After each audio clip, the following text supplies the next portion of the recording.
və qüruru şəkər ilə müqayisə etdim.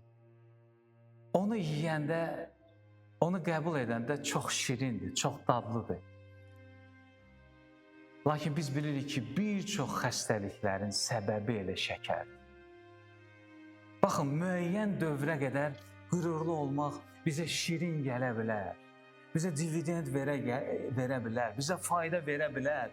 Ancaq ailə daxilində, dostluq daxilində, hər hansı bir fəaliyyətinizi götürün, ancaq müəyyən bir həddə gəlib çatdıqda siz görəcəksiniz ki, o qürurla nə qədər qalxmışdınızsa, ondan da güclü şəkildə yerə dəyəcəksiniz.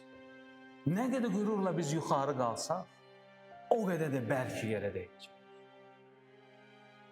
Qürur şəkər kimidir. Sənin həyatını dağıtmağa başlayana qədər o sənə zövq verir.